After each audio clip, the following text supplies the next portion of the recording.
ఇక ఏపీలో వైసీపీ కార్యాలయాల కూల్చివేతలపై గతంలో ఇచ్చిన స్టేటస్ కోను కొనసాగిస్తూ హైకోర్టు ఆదేశాలిచ్చింది.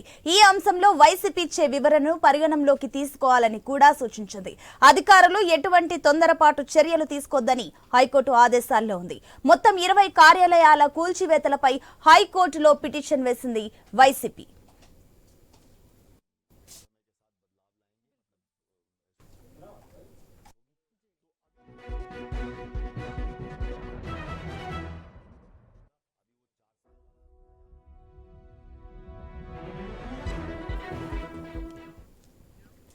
బ్రేకింగ్ చూస్తున్నాం. ఏపీలో వైసీపీ కార్యాలయాల కూల్చివేతలపై గతంలో ఇచ్చిన స్టేటస్ కోను కొనసాగిస్తూ హైకోర్టు ఆదేశాలిచ్చింది. ఈ అంశంలో వైసీపీ ఇచ్చే వివరణను పరిగణనలోకి తీసుకోవాలని కూడా సూచించింది. అధికారులు ఎటువంటి తొందరపాటు చర్యలు తీసుకోవద్దని హైకోర్టు ఆదేశాల్లో ఉంది. మొత్తం 20 కార్యాలయాల కూల్చివేతలపై హైకోర్టులో పిటిషన్ వేసింది వైసీపీ.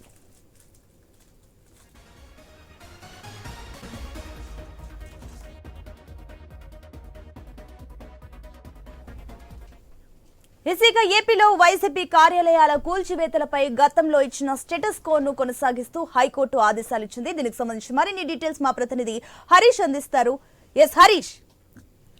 వరలక్ష్మి, ప్రస్తుతం వైఎస్ఆర్ కాంగ్రెస్ పార్టీకి సంబంధించి కార్యాలయాలకు సంబంధించినంత వరకు అనుమతులు లేకుండా ఇష్టానుసారంగా పార్టీ కార్యాలయాలు నిర్మించారన్నటువంటి ఒక అభియోగం పైన కేంద్ర పార్టీ కార్యాలయంతో పాటు జిల్లాలో ఉన్నటువంటి పార్టీ కార్యాలయాలను కూడా తొలగించాలని చెప్పి ప్రస్తుత కూటమి ప్రభుత్వం తీసుకుంది. అయితే దీనిపైన వైఎస్ఆర్ కాంగ్రెస్ పార్టీ హైకోర్టులో పిటిషన్ వేయటం, పిటిషన్ కి సంబంధించిన విచారణ జరిగిన తర్వాత తీర్పుని రిజర్వ్ చేయటం, తీర్పు రిజర్వ్ తర్వాత తాజాగా హైకోర్టు నుంచి ఆదేశాలు వచ్చాయి. ఎలాగైతే స్టేటస్ కో ఏదైతే ఉందో స్టేటస్ కో కొనసాగించడం, సంబంధించి నిర్మాణాలకు సంబంధించినటువంటి అనుమతులు, అదేవిధంగా వాటికి సంబంధించినటువంటి స్థలాలకు సంబంధించినటువంటి డాక్యుమెంట్స్ పూర్తిగా వాటన్నిటినీ కూడా స్థానిక అధికారుల ముందు ఉంచాలి, కోర్టు ముందు కూడా ఉంచాలి.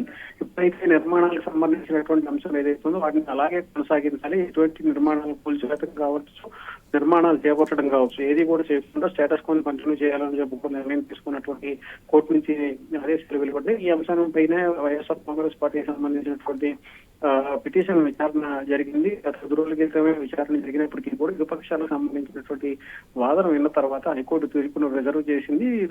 ఈ రోజు కొద్దిసేపటి క్రితం విచారణకు సంబంధించినటువంటి తీర్పును వెలువరించినటువంటి సిచ్యువేషన్ ఉంది. ఈ అంశం పైన వైఎస్ఆర్ కాంగ్రెస్ పార్టీకి సంబంధించినటువంటి నాయకత్వం కూడా ప్రత్యేకమైనటువంటి దృష్టి సారించింది. పార్టీ కార్యాలయాలకు సంబంధించినటువంటి నిర్మాణంలో ప్రభుత్వం కుట్రపూరితంగా వ్యవహరిస్తోంది, రాజకీయ జోక్యం తీసుకుంటుంది అన్నటువంటి ఒక అభియోగం తాజాగా కోర్టు ఇచ్చినటువంటి కాంగ్రెస్